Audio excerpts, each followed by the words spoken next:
Organizatorzy się nie spisali.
Szanowni Państwo, będziemy zaczynać powoli. Co prawda ręka jeszcze mi nie opadła, ale to takie nie, to jeszcze startujemy. Tak.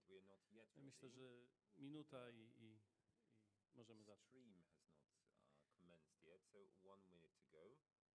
Pani Magdo, tak? Możemy zaczynać?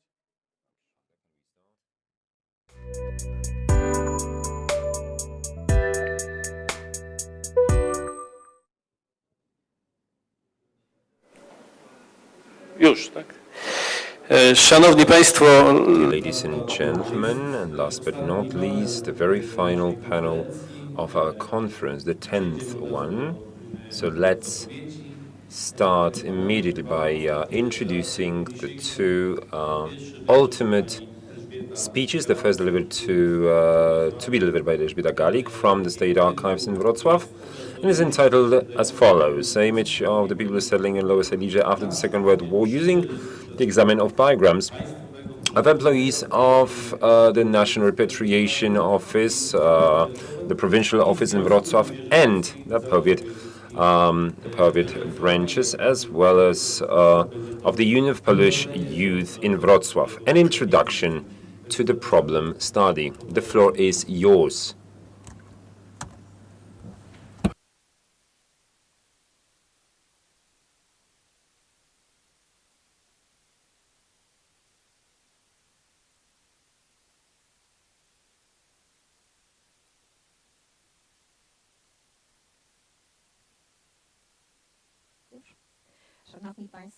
Ladies and gentlemen, welcome everybody. I'm not sure if I should say good afternoon or good evening, actually, because it is a late hour, and deepest respect to all that survived, actually, because indeed, to dwell from the very first presentation that was delivered at 9 a.m., it was a challenge, indeed. I don't know, I'm not sure about your mental capacity right now. I don't know about your cognitive capabilities. I'm actually not sure about mine. I hope I'll be able to deliver this material correctly, the one that I prepared. At the beginning, let me say the following two important things. In total, all of my elaborations are prepared on personal files or two archival sets.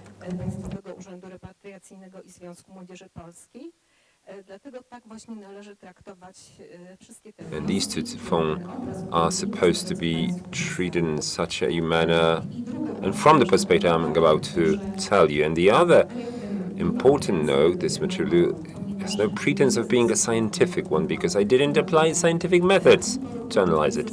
no comparisons, no collations. This is, well, a rather sumptuous input, roughly 6,000 personal files.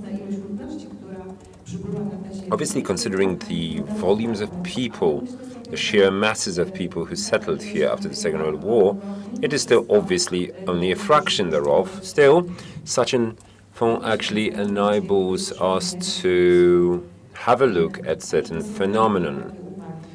These being the two preliminary notes. Listening to previous states, I concluded. Actually, I regret having prepared that from a scientific perspective, because it would be nice to see the conclusions to which I would arrive, and, for instance, set them against the conclusions based on Dr. Chryciuk's presentation. To what extent our results relying on different materials, input data, and so on and so forth, and to what extent they would differ from the former. But my first and foremost, the objective of mine was to present the materials and to highlight them because they are very specific in nature. Hence my deepest gratitude that I'd like to extend to the organizers of this conference, and especially to Marek Szajda for his patience, for him being able to actually come to terms with my doubts, because actually I was doubtful about whether or not I should deliver this material, because it is very sensitive material. It's still very challenging how to approach such material in order to make use of such precious data, at the same time protecting the rights of those to whom these materials apply. I still believe this is a huge challenge. And this is why it was so difficult for me. I was actually doubting all the time whether I can, and if so, how to present on these materials. They are so profound, they are so touching that they speak for themselves. My deep desire is that they be published as sets of archival materials, as fonts, for instance, available to schools, because they were written on an ongoing basis after people settled down here, so there are no temporal errors. They show precisely what these people experienced during Second World War and what sort of people settled here. And they enable also us to pose the following questions: whether such being heard in such ways, with such scars, whether we can actually build reality, and to what extent they were immune to the manipulations of the state governments, and to what extent they could actually create some new structures of local identity. There are many questions that created those biographies and the fates of these peoples. So I decided that this is an input material that was so extensive, and therefore I made an attempt to present it.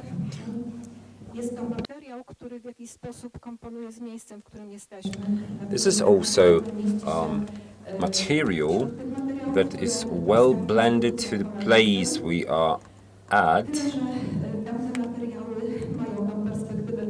These materials have the temporal dimension that assumes certain stake, memory of certain events, or forgetting some others. But these are the ones that were actually created starting from 1945, so immediately after the war ended, so they are not encumbered with error. They may be obviously burdened with certain perspective or not knowing, but they are usually truthful. So that was my introduction. Let me move to the gist, the crux of my presentation, my elaborations, general elaborations that actually stem from my insight into all those biograms on account of the repeatability of certain information. The end of the Second World War caused not only the borders to move and the Polish state to be established in a new territorial shape, not only the second limitation to the freedom and new foreign governance, but also mass people's movements for unprecedented scale, leading to the settlement of people on the lands regained by Poland in the north and the west of the country, and establishment of new local communities, conglomerates of separate and diverse cultures brought with the people. These movements happen in all directions, from all directions, from the east to the east, from the west and to the west, and from the north and from the south. Although, with regard to Lower Silesia, they mainly pertain to the eastern and western direction. To a lesser extent, the southern one, and from the north, well, mainly the resettled came. Those mass migrations were done by trail, according to the contracts agreements signed concerning the repatriation and displacement of Polish or Jewish people, as well as vice versa, with regard to repatriation of German and Russian people from the territories of the Polish state. To a significantly lesser extent, migration happened based on agreements signed with other countries. Despite organized transport, there was also individual transport. Basically, despite rail transport, a significant share of Poles were sent for coerced works. They returned on their own account. These people, many times deprived of basic means for survival, they wanted to get to their homeland, to the home families as soon as possible. Also, those who got out of the Soviet Union actually came both the soldiers of the Tadeusz Kościuszko infantry, the military settlers as they were referred to, but also those that went with the General Anders's army. With regard to the settlement policy of the new government in order to settle in western and northern lands, these people unable to actually set for a planned scale. Who came to Lower Silesia was the resettled persons from the Lesser Poland, from the Kielce region, and from the Rzeszów region. An addendum, actually, since I went through roughly 1,000 of biograms, I would expand that to the region of Poznań, Warsaw, and northern lands of Białystok. The spreading myth of welfare caused the migration to Lower Silesia for those that were given settlement opportunities from Upper Silesia, or they inhabited in a different region, such as the regions of Poznań, which are Białystok. They changed their place of residence, hoping for better material conditions. Also, people from Warsaw came, especially those that had nothing to go back to. Because of the Germans' scorched land policy, were deprived of virtually everything. Also, those who came, having graduated from industrial school, were forced to work in individual facilities in the Wrocław, as well as those that were also assigned to the Service for Poland, General Common Service Organization. Also, people were resettled to Lower Silesia under the Vistula action, so masses of people transported through that, and those that settled here created a completely new landscape. Sometimes it was uniform, when the entire village, for instance, taken from the east, managed to settle, as in the case of Brzeg Dolny, or when in one place the whole ethnic group, like those of Jewish people, were settled at a given place. It was coherent and organized manner. However, a decided majority was the diversity and mixing of people from different regions of the former Republic of Poland. The people that came carried different military or war-related experience. So those that came took part in the First World War under the Russian army, Austrian, or the legions of Poland, those that came took part in the War of 1939, who became prisoners of war either in Russian or German camps. There were also those that were the prisoners of war, got to the hands of Germans. They were people of Warsaw for the uprising, and then they were moved to camps. There were the people of Soviet frontiers or eastern frontiers who survived the raids of Soviet Germans, and again the Soviets, who were then taken by Soviets inside Russia to the regions of the worst climatic conditions, but also those that were simply moved to coerced work camps by Germans. They were persons of Jewish descent who, after Germany invaded Poland, ran to the Soviet Union. Soviet Russia, then were moving further into the depths of Soviet Russia in order just to return to the European part of Soviet Russia. Some of them were enlisted by Soviets. There were also those that survived the mass murders in Volyn, and they were escaping from the Überbands. There were also those that simply moved the close ones. The landscape of Lower Silesia were also those that were released of prisons, of camps, those that were left and moved by Germans to Germany. There were those that went back to, they were leaving this place as children, the conspirators, those that went to orphanages, but also those that avoided being repressed. There were also those that, well, spent the military, the army times rather peaceful. A lot of people deprived of their dearest and nearest, some of them coming from forced work, from those that inhabited the eastern reaches of the Second Republic, stayed in Lower Silesia, writing that there was nothing to go back to. Some came back to their home lands, home families. Deprived of the families, they were transported to New Poland. The documentation also mentions a case where a family living in Belarus, after a family council decided to send their son and a married daughter in the repatriating transport in order then to join them, which never happened.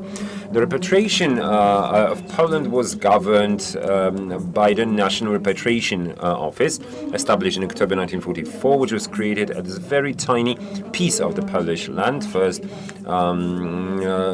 liberated initially. Its activity also pertained to all the repatriation-related activities. However, in January 1994, the decree also gained another provision, namely the resettlement to the regained land. In Lower Silesia, the first branches were established in April 1945 in Legnica. There was a district office, then in May, or a regional one in Wrocław, a branch Oleśnica, as well as the stage points, as they were referred to, in individual small towns being the seats of the plenipotentiaries.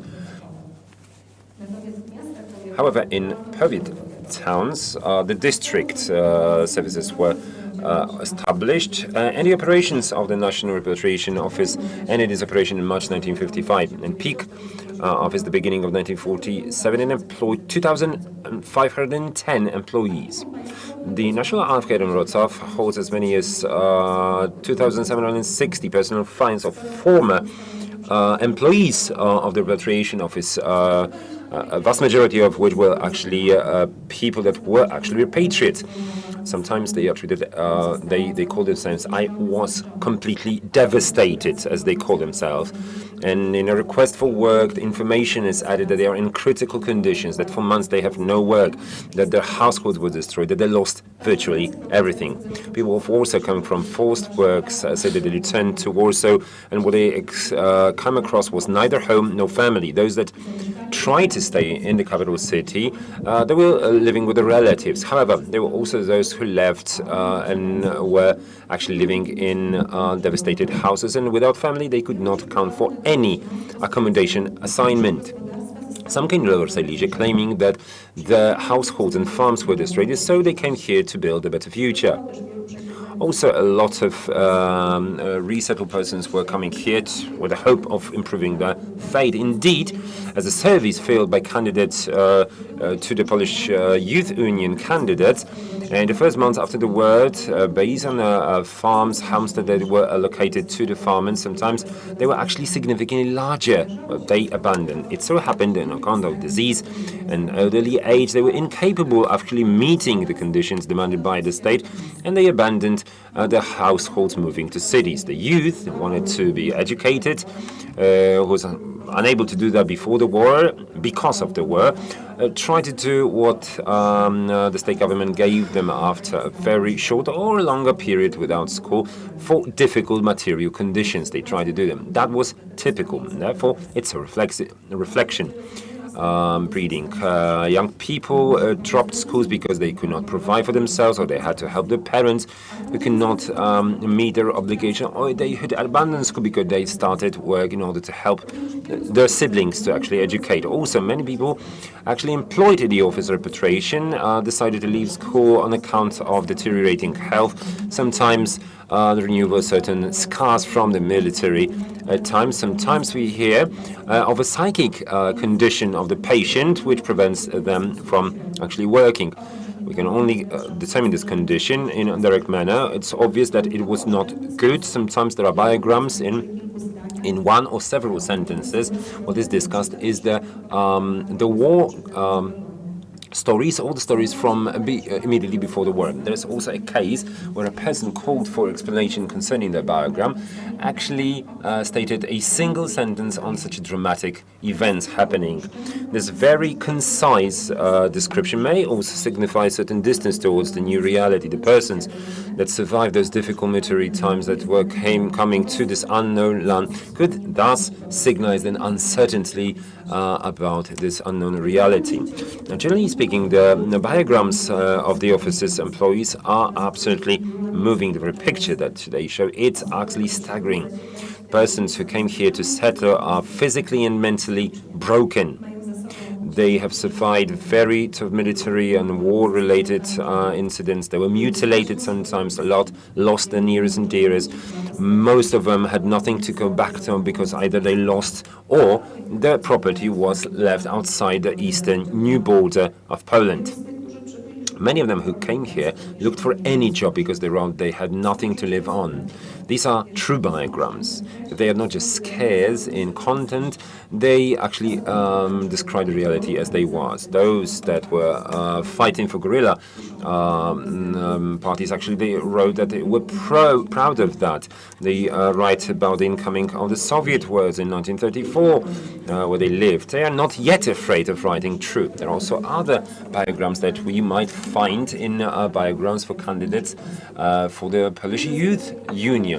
We are talking about the years 1946, 1956, just slightly larger period than the operations of the Polish Repatriation Office, but clearly says the author censorship of the authors of the biograms, those that lived in the eastern Romages, the eastern frontier of Poland, or left to the Soviet Russia. They did not write about the occupation by Soviets, but they write a lot about German occupation. So the biograms are precious to the point they didn't include the youth that in the military appearance actually was in their teens. And they constitute a group that was very important for the new government because they were supposed to build a new reality. The Office of Repatriation actually employed different people, young people, even up to old-age pensioners, people of different social groups representing different level of education, from the pre-war clerks, physicians, teachers, to illiterate people who are actually signing up the biograms with 3 crosses. However, in the Polish Youth Union, these organizations were lacking illiteracy. It was more uniform because they perceived this union and participation in it as a chance to get to studies, to make career. However, there were very rare idealists, authentically grateful to the government for enabling them to actually study. The biograms for the files of the Union of Polish Youth, even though they apply just to a certain group of the youth, are precious because they show the condition, physical and mental condition of the youth that also was resettled or displaced or told to move on account of the order to seek for work or in search for better conditions. Also re-migration, because there are biograms of children of miners coming from France. Now, biograms of the Polish Union of Files show primarily the war stories of this part of the memoir. The physical condition, obviously, also described by the characteristics, opinions, examinations. The author of this paper read through 2,760 biograms of the workers of National Repatriation Office and 2,500 biograms of employees and members of the Union of Polish Youth. Now, the image of those who came here is the following. The physical condition of them was bad, especially, but this pertains to young people. Pneumonia, actually, or consumption actually was a typical thing.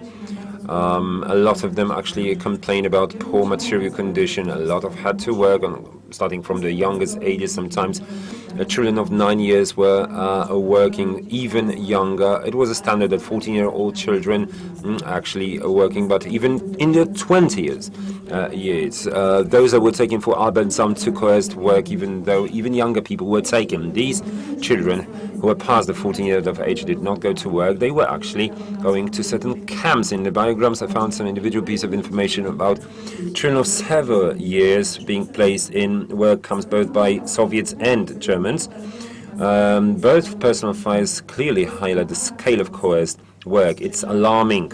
Based on more than 5,000 biograms I went through, it requires that nearly all authors of the biograms, or at least some of the families, were actually taken to some first work to Germany. Many of the young people lost either one or two parents. With regard to that, they were brought by the relative alien people, some foreign people, or the siblings, or they were given to orphanage. Many of these children actually had to work to provide for their life. Some of them wrote that they were given to service, and then as youth they had problem in contacts, either shy, too embarrassed, too close, or to the other hand, too aggressive. They had physical problems. Some of them appropriated money, they were abusing alcohol. One could obviously, a lot of marriages were forced by pregnancy, and some of them actually dissolved very quickly. Big problems, obviously, low salaries and a very high cost of living. It seems that the situation is actually worse in 1946 than in 1945, and particularly difficult in 1947. The repatriation office employees often demanded certain aid in order to buy clothes, foods, but obviously their salary was not enough to buy these. Sometimes they provide for the parents, for the children. Both the personal files of the repatriation office, as well as the Polish Union of Youth, clearly highlight the responsibility for the family.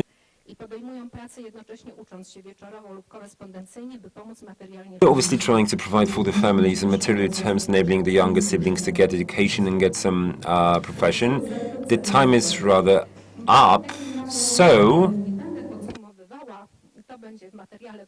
I'm not going to sum up, unfortunately, but I would really like to buy just several of those diagrams, or more than a dozen of them. I haven't prepared it on the in the presentation account of GDPR and my uncertainty about those materials, but I believe I can read them out. I kindly request that you employ me at PUR. I motivate my request because I come from Warsaw, where all of my property was destroyed. I would like to create new living conditions in reclaimed lands. Having another application. After the liberation of 1944, I was completely without means. I was working in Germany for 3 years as a farmer. Please help me settle in my home. In 1942, I was sent as a coerced worker to Germany. I was told to work at a farm, where until the Soviet army, I was actually working. I'm without job, and I cannot provide, and I can go back to my farmland. Please provide me any job. By the way, I hope to get what I left across the book. I was born in Cięcin, Powiat in 1910. During the occupation of Germans, I was arrested. My father was arrested, and I was also moved to the Auschwitz concentration camp, where he was murdered. I was also given. Today, I have no constant source of provision. I have to search for. I was born in 1900 in Łódź. In 1914, I went to Kharkov. In 1932, I moved to Warsaw. My father died in Auschwitz in 1941. The Warsaw Uprising left me without family in a house. I was born in 1920 in 4 more to go. My father was officer for the regular Polish army. During the German occupation, I was deprived of my father. I know nothing about the fate of my mother. So after the operation of 5th by the Soviet army, went to Krakow and then to Bystrzyca. I born in 1936 in Gałkowice, a district of Sandomierz, Kielce, Województwo. I started going to school in the year 7, but I was going to school only for 1, and I had to leave school. My father died after a short time from hospital. My mother went to hospital, and we went to my father's parents. Then I was born in 1930s, and in Vilnius, my father was actually a photographer in Berlin. Then my mother was always at home in 1941, and we were running away from Germans. And then I went to the Soviet Russia, and then together in Alma-Ata. That's where I finished 5 classes, 5 terms of a school, elementary school. I went back to Poland in 1946 with the transport children. At the beginning, I was in Kwidzyń, and then I moved to Wrocław. And the last one, I was born in 1933 in Stryn. 1939, as a 6-year-old boy, I was moved to Kazakhstan, where I worked at a children's work camp, being separated from my parents that have no idea about their fate. Then I went back to Stri, claiming that maybe that's where I would find my parents. Unfortunately, they were not there. As a Pole, I left Poland, and I don't have any possibilities of earning money.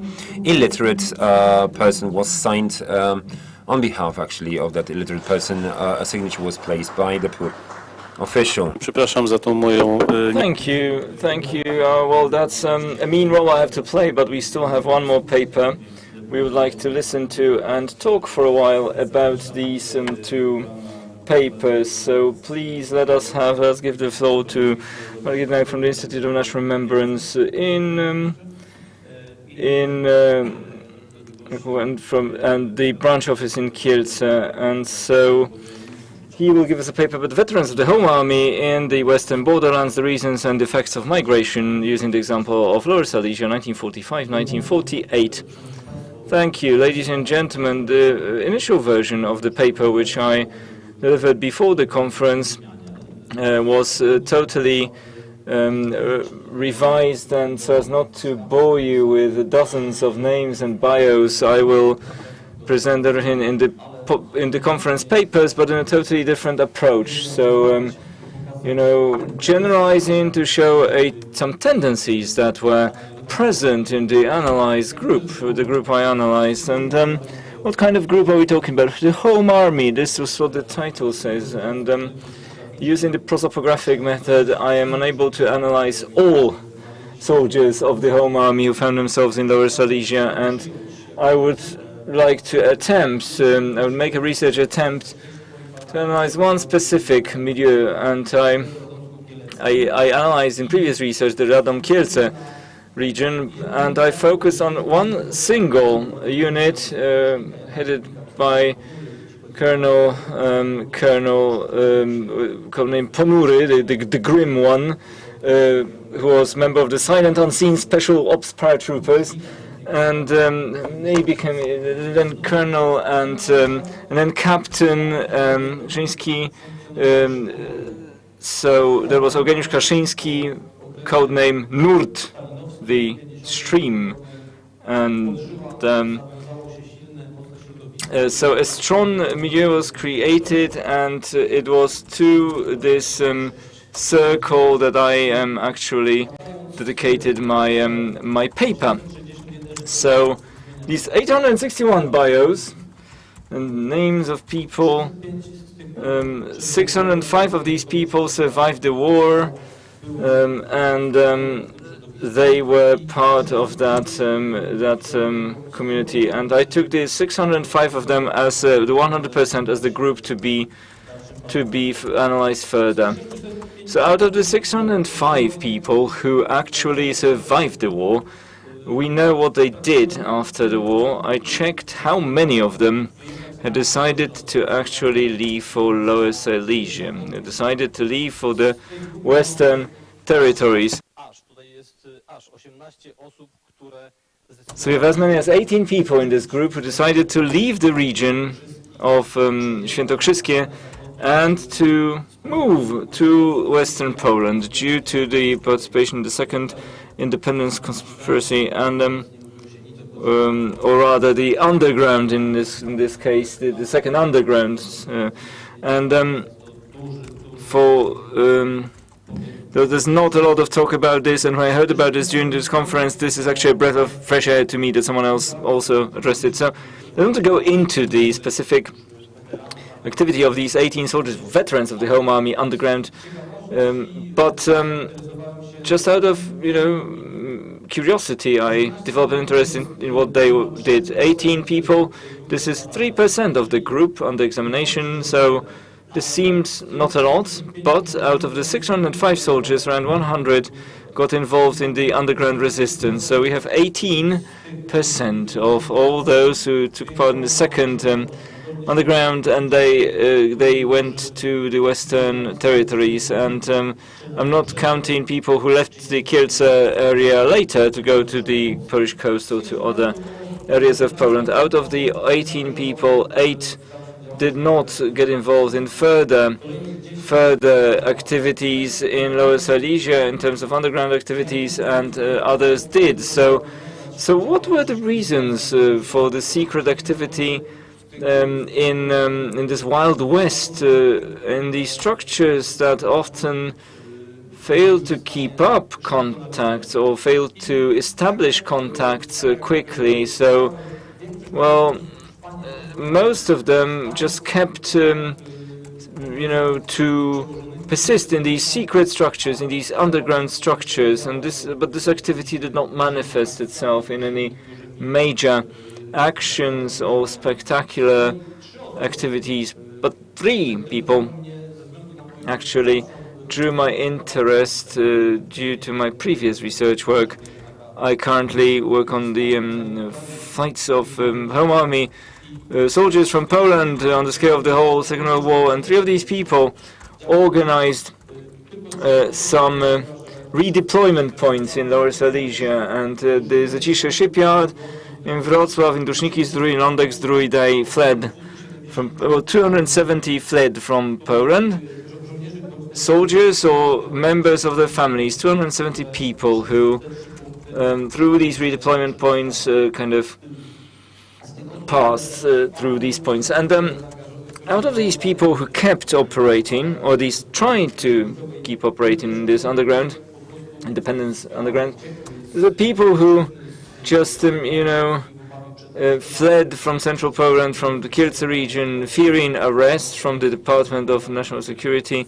Koniewski, for instance, codename Wojnat, who had killed another Home Army officer who had exposed himself, unmasked himself to the security department, and he actually showed some weapons or armaments, storage facilities, and he was sentenced to death. So basically, it was about searching for a new home, for a new place for themselves. Many of these people had already established some families before the war or during the war, and many, as I assumed, by the way,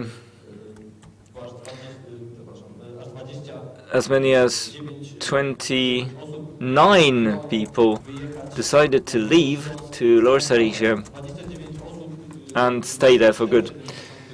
4.7% out of the 605 people were individuals who decided after coming here to Lower Silesia to stay. And in this group we have 7 people from the Independence Underground and 27 people who refrained from further underground activity after the Home Army had been disbanded. So after that time, and after January 1945. So out of those people who decided to leave and stay for good, there are 20 people who departed for a fixed time. And so why for a fixed time? And I wondered, and one just beat it and went fled to the west, codename Konar, and he was one of the officers at the inspection point of the Polish People's Army, or at the border guards point, and he evacuated through Czechoslovakia, through Pilsen to Murnau, and others, for various reasons, they just came back to central Poland. Some were arrested by the Department of National Security, of State Security.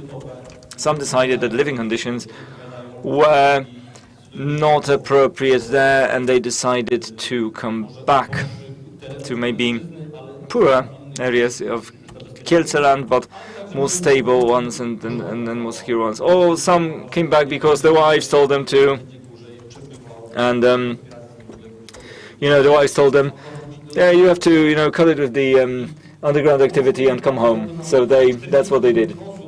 So this gives us 49 people who only from this formation who decided to leave for Lower Silesia. So that makes 8% out of the 18 underground people from this group. So this is less than a half of these people who are actually involved in underground activity for the sake of Polish independence. And to give you a better picture of this, to try to find some concrete examples of activity of these people, or to delve deeper into the issue of the assimilation in Lower Silesia, well, we would have to actually look at their bios, and as opposed to my the previous speaker, I did not have like thousands of files or dossiers of people telling me what they used to do in the Home Army, so it was hard to find. But if that was a very fragmented migration, not only are the sources lacking, but it's hard to actually find these sources and these memories and recollections. But the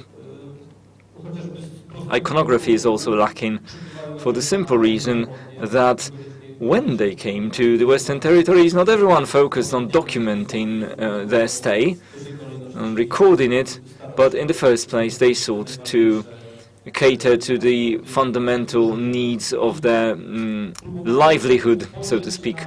And so I decided to look at the migrations of the soldiers from that small group from the biographical point of view, and I was searching for some common denominator, and obviously they scattered around the whole of Lower Silesia in line with these trends that could be seen there. The largest group, 16 people, Wrocław welcomes them, although the city had been basically destroyed to a large extent, but that was the voivod's capital, and everyone could find a place there. Then Wałbrzych, Czernica, Świebodzice, Jawor, and in Jawor as many as 6 people, Rądek, Zdrój, Oborniki Śląskie, Kudowa, Duszniki, Płocko-Syców. And what is interesting, Walin. We talked outside about this, a small town which is actually falling into disrepair. It's in decline now, but it actually welcomed 6 soldiers. So looking at this group of migrants, it is worth looking at who actually fled. Those who were fleeing were only several officers and many more non-commissioned officers. So officers actually chose to emigrate outside Poland. So only few officers commissioned officers decided to basically leave for Lower Silesia, but non-commissioned officers stayed in Poland. So Captain, the Reverend Zygmunt Głowacki, codename Jaskulski, was chaplain in Nurz battalion, and later he became administrator of the parish of Walin, which is no longer part of the Wałbrzych Dean's office. Dodatkowo Władysław Hachaj, podporucznik, lekarz batalionu Nurta, który został lekarzem. And Dr. Hachaj, he became a doctor, physician at one of the factories in Walin, maybe the factory doctor, but as an educated person who'd graduated from the Collegium Medicum, had a physician's diploma, so that was him, and an accountant of one of the cooperatives that had the headquarters in Walis. Also Czerwonka, codename Jurek. So there you go, 3 people plus their families, another non-coms, and some rank and file soldiers, so some privates. And so that micro group shows us what Marek Szajda, if I'm correct, told us. This micro approach, this stabilisation, a couple of individuals, despite the differences and despite the difficulties in moving around in Lower Silesia, from the very start they started supporting each other and working together, and bringing others. Someone went back to the Kielce area and let other people know that there were some places they could come to settle in, and this helped them to move to bigger cities, to Wrocław, for instance, and to Wałbrzych.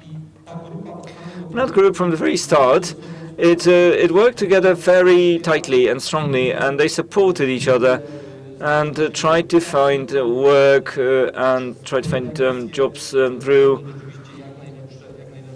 through this networking, they sought to obtain the best possible conditions. And these activities, this patronage they gave one another, this made them end up within the operational sphere of the secret services, and surveillance was implemented. And for many years, until 1963, I believe, surveillance was carried out with them as the objects. And however, nobody was apprehended as a result. Nobody was arrested. It wasn't proven that they were organizing themselves in opposition to the state. They were only acting to their personal advantage. And these bios, this assimilation, this is something I would like to say more. I'll leave it in the actual paper so that you can go through the individual cases of the people. But I would like to point to some activities with those soldiers in Lower Silesia, those who stayed in Lower Silesia, activities they performed outside. After October 1956, they started to openly organize, not in Lower Silesia, by the way, looking for materials about them. I often encountered information saying that those were people unknown to a broader group locally here where they were living and working, because a closed group operating with following an internal direction in their operations. They actually operated exterritorially in the Świętokrzyskie, outside the Świętokrzyskie mountains. They didn't appear in uniform as war veterans do nowadays, but they appeared in suits. They would be dressed in suits with only miniature versions of their medals and so on and so forth. And here, in the area where they were living, their activity was basically small, because they used every possible moment to travel to the Świętokrzyskie mountains, to go back to the places where they had passed their youth and where they used to operate in the past. So how did it continue? Well, when they were still young people, they would take families with them and their children with them, but in the following years, obviously the children would grow up and had no time or no will to accompany them, or there was rejection on the part of further generations. They didn't want to follow their parents to the place of combat. They wanted to take care of their new lives, and so this led to an interruption of this chain of generations. And for me personally, it's hard, when I look for information about these soldiers, it's hard for me to find any traces of the veterans, to find the families, but simply not interested in what their fathers or grandfathers would do in the Świętokrzyskie mountains, because that was things they did a couple of times a year, travel there, and nobody seemed to care after a while about what their family members were doing. And when the soldiers passed away, and only 4 people left actually of this group, I believe back then they used to meet, but in the Świętokrzyskie mountains nowadays there are no people left who would still be in touch with those people, who would perhaps be able to hand over some materials that the others had gathered. And here in the Western territories, there were no people interested in the topic, and these materials would often end up lost in different ways. And this activity, this veteran activity,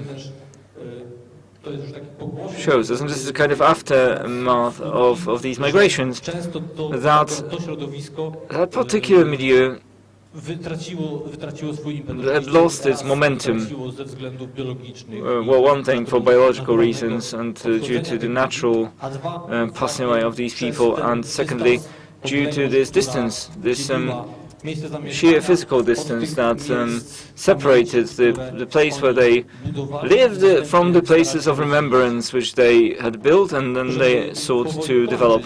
And concluding, more examples I will provide in the paper, but the conclusions drawn from this research Well, first of all, the reasons. The second, underground, that independence-oriented underground, and the attempt to find a new place.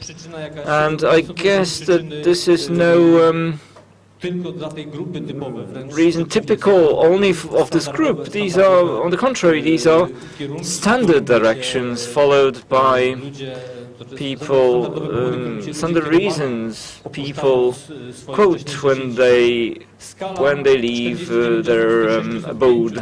And so the scale is 80%, sorry, 8% out of the 605 people. 8% decided to leave their area and this and to move to the Western Territories. So if we can talk about this small group, these 605 people, then this is generally a lot of people who decided to leave the Kielce area and to leave their home land or the home area. But they did not operate in a vacuum. The group I studied did not act autonomously, and they actually, we had veterans here in the Western Territories of all the units that used to form the Kielce core of the Home Army, but from virtually every Home Army district in Poland, people penetrated to the Western Territories for the very same reasons. Some repatriated to Poland, for instance, those who fought in the Warsaw Uprising, or those who would be released from POW camps, or those who fought in the eastern district of the Home Army, and with civilians they had to move. And in that group it's actually a small scale.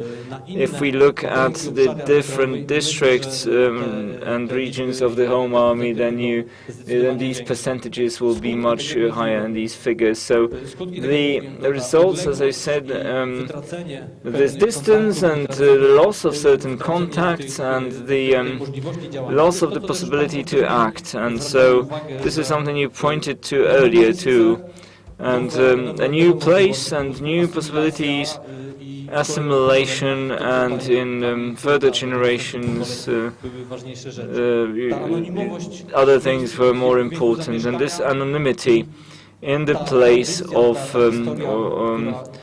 stay, and that history that remained in the Świętokrzyskie mountains. And now, summing up in just one sentence, really, I had the opportunity to study a narrow group, but if I'd found more people, or if I found more people willing to study the story of the Home Army and generally of people involved in the independence-oriented underground or in the fight in Lower Silesia, I believe that we could present it much more broadly, and these data would be different. So, thank you.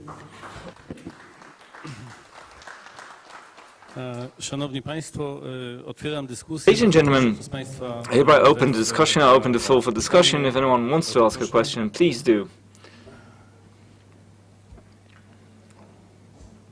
I have a question for Elżbieta Galik.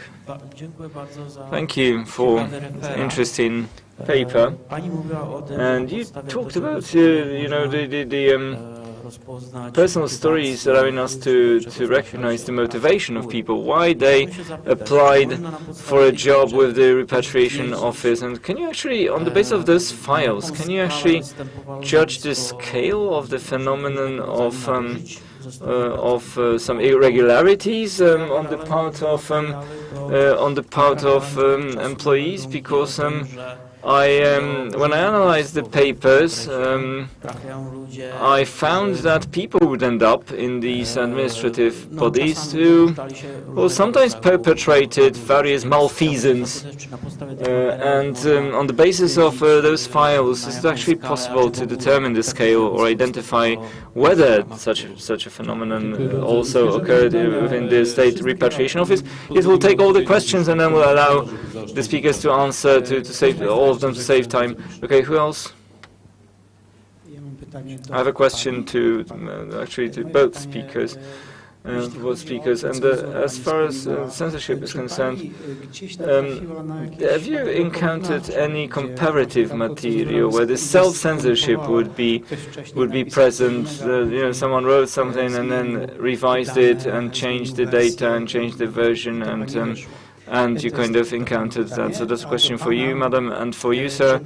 The question is that you, when you were studying the bios of the Home Army soldiers, did you use the accounts of any witnesses still living? Because in Wałbrzych, I know that there was a strong group of Home Army veterans, so maybe on the basis of personal contact with those people, you got more information about the topic of interest to you. Okay, thank you. And madam, your question. Thank you. I also have a question about the sources. Madam, this seems to be a fascinating set of sources, and my question is technical. Namely, what does it look like in terms of the quality of the sources?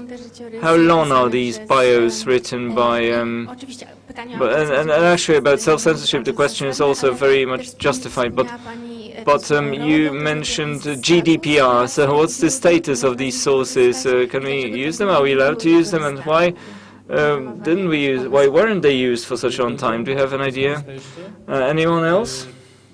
Okay, Marek, and finally I will ask a question because I've got one too.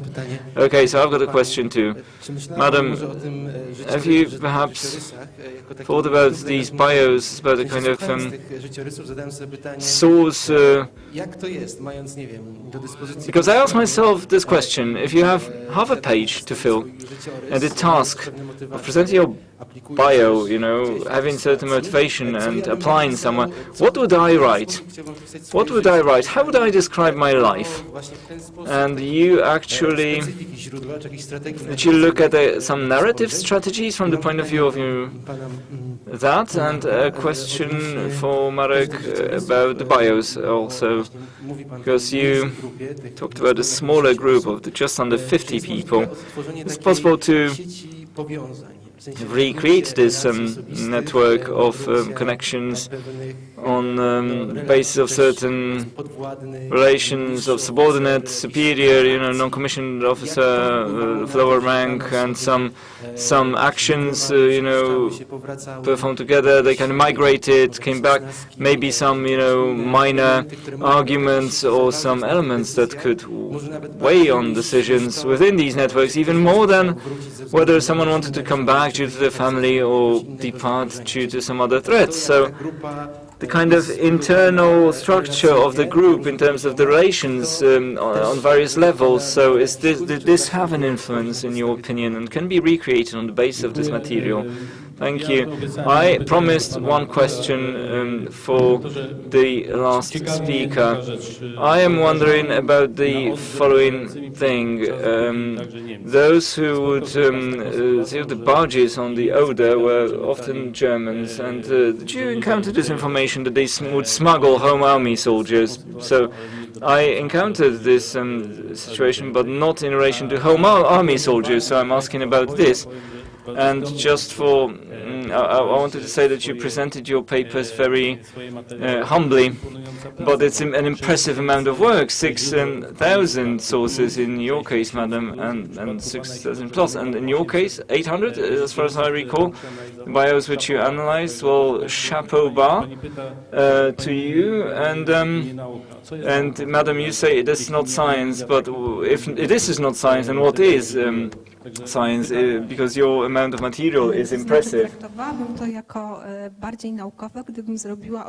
Well, I would have treated it, more scientifically, maybe saying which people came from which regions, and I would get an idea of the percentage I would take into account, and but that was my impression after looking through that whole mass of bios, which kind of consolidated an image in my mind. But the question about science is justified. What is science? But I will leave this unanswered because that's a very difficult question, isn't it? But if you allow me, I will start addressing the final question. Sorry, I wasn't taking notes, so I will add to that because it was a very valuable question. If I forget, then tell me what I forgot. So I was wondering what kind of content the people had wanted to put in their bios if they had this page or half a page to fill. I don't think they had any limits as to the length. Some people wrote 3 sentences, some people wrote half a page. Well, either this showed the low level of their education, which results from the whole bio actually, or there was the kind of internal limitation that they didn't want to write about it, so someone asked to supplement their bio, wrote a very tragic history from Volhynia, which they had actually reduced to a single sentence, omitting the whole war period. So actually, it's interesting to compare when people worked in the Union of Polish Youth. Then it's interesting to see analysis of the differences over the years in these curricula. So these CVs, every single one afterwards is more, written to actually be found right for the job, maybe to please the reader, to exclude reservations, but the other files, well, they were written live, and some those CVs, and those are sometimes very long, and so people wrote whole life stories, and you could shoot a film on that basis, and those were actually films. There were actually action films, so about kids with Anders's army, about people going to France, to England, some amazing stories, and there the life stories are different in terms of length, but those people actually convey the impression of wishing to kind of let go of all or actually express all their emotions that they had hidden over the wartime period. And the difficult situation, it seems that it would, they thought that the clerks would actually give them a job. Often they just wrote that they only had the clothes, the shirt on their back, and nothing else, and they just wanted to find some place of reference, some place to work. So if one worked, that they had some accommodation, some canteen and all that. So those were the motivations. But maybe if I look through the remaining part, maybe my point of view will change, because I thought that nothing would change. But I have interesting news for you, that a couple of Home Army bios I have in the Polish Union of Polish Youth, and that came as a surprise for me, because you wouldn't write that you'd been in the Home Army back in the 50s, right? And be proud about it. So it was shocking that I found a couple of CVs like that. So that's a mystery to me why people wrote that, and I don't even know whether they survived after telling this nice story, because a negative aspect of that is that I don't have the the segue. I don't know what happened next, and so I can't tell. There was one more question about this auto-censorship, obviously. Now, how I drew my conclusions, basically how the given biogram was actually written and how extensive the given piece of information was, since there were biograms such as these, and they were quite rare in the Polish Youth Union that described being transported to Siberia, and the wartime stories. But generally speaking, the wartime stories were rather rare. There are mentions of us actually leaving to Soviet Russia on account of the outbreak of the Second World War, and we found ourselves in Krasnoyarsk. Why not? And sometimes certain facts are completely disregarded. However, many of these biograms, especially of the Polish Youth Union, describes the German repressions, and we know from the stories, from the history, that obviously not only the Germans actually were repressive towards the local population, that the Soviets did their fair share of job before that. And since they came from 1950s, that was obviously, we have to take into consideration what's happening in to the general public, what was the attitude of the state authorities towards and what tendencies were there.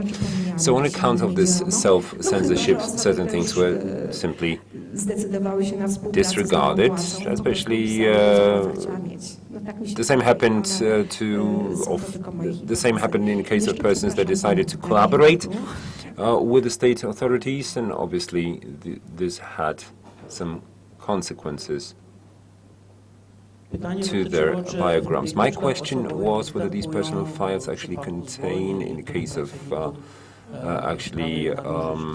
there were any exploits, any abuse mentioned in the files of those that were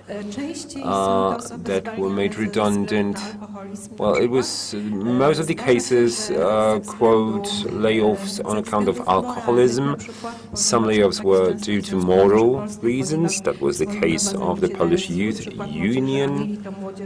Since they were supposed to be the role models for the Polish youth, they were supposed to encourage people to serve the party or the new authorities. So some mentions of, let's say, financial exploits, financial malfeasance was indeed mentioned.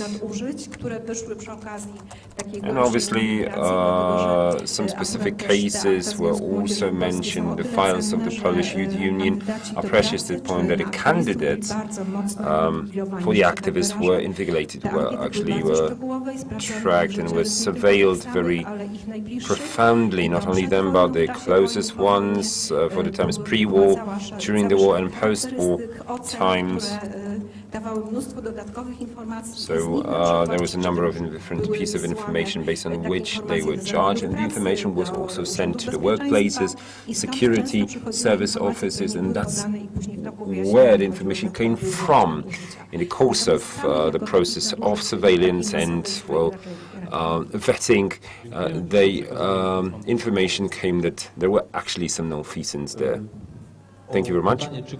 Okay, a question of whether I was making use of witnesses. In Wałbrzych, I understand that there is actually directed for the World Association of Home Army. These files are rather generic, and I know these files from different sources which contain information about the service during the Second World War, medals, awards, service in years, in conspiracy, and very rarely do they contain attachments such as biograms or more extensive memoirs. I suppose we should look for some files of the Association of Fighters for Freedom. So that's roughly it in terms of Lower Silesia. And there are virtually no living witnesses. Well, a personal testimony out of those group of soldiers commanded by codename Ponury. When I was starting my PhD doctoral studies, I took over their archives. So there were two big cabinets of their files, including personal files that they themselves created in 1970s and 1980s, self-earning themselves. And that's partially an answer to the question by Marek. There was no, let's say, network of contacts in the 1950s. Everything is really fragmented after the Home Army was dissolved. Only then did they start to restore and recreate their structures, and yes, some informal circles were being created. Informal structures, obviously based on the structure of the Second World War times, and the military officers were naturally becoming leaders of their communities, but this is happening past 1959, when some of the people simply were led to go on from the Stalinist prison. An interesting fact is that based on the organizational solutions served to create those internal structures in the community, the entire World Association of the Home Army Soldiers adopted their structure as an association based in Poland. So that actually was developing throughout the communist Poland. And in answer to Mr. Professor's question, sadly, I didn't find any information, sadly to the point that actually it would be nice if, Germans who'd help people smuggle them through the, let's say, green border, informal border. If you knew of any of these examples, I would gladly browse through them. Well, the question whether those smuggled under the heaps of coal could be those Home Army soldiers. Thank you very much, ladies and gentlemen. And many thanks to the ultimate speakers. Thanks for questions. Thanks for the discussion. Well, I have the honor and pleasure of actually closing the conference, conflict, stabilization, assimilation, consequences in the lives of the inhabitants of Lower Silesian people, comparative approach to the post-war times. Let me just remind you that the conference was organized by the center, well, the Depot History Center that hosted us, by the Wrocław branch of the Institute of National Remembrance, as well as by the University of Wrocław, two structures under university, namely the Faculty of History and Pedagogy and the Institute of History. I would like to say many thanks to all the participants, speakers that survived until the end of this long conference. Many thanks even to all those that were forced to leave Wrocław before. There were, I think, 25 or 26 speakers appearing at this conference for different countries, by the way. So that was indeed an international conference. Thanks to all of you, and thanks to the technical services that broadcasted this conference, we managed to reach every corner of the globe. Thanks to the LIDEX Translation Association that supported us with their great efforts. Now, we can be understood in every corner of the world, as well as many thanks to the broadcasters, to the interpreters. Thank you very much. Many thanks from all of us to all of them that actually made the hardest job here in organizational and technical terms, and organized this conference. It was obviously very satisfactory to all of us and actually witnesses the high organizational culture, namely Marek Szajda from the Depot Center. Many thanks to Magda Gibiec, PhD, representing both the Institute of National Remembrance and, starting from October last year, also the Institute of History of the Wrocław University, and obviously many thanks to Agnieszka Klemen from the Institute of National Remembrance, who took care of the organizational sphere of this conference. Everything happened as it should.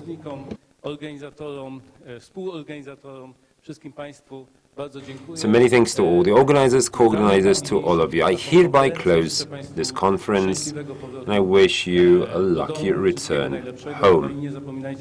Stay healthy, good luck, and keep in mind that you should send your papers, because the publication is upcoming. Thank you.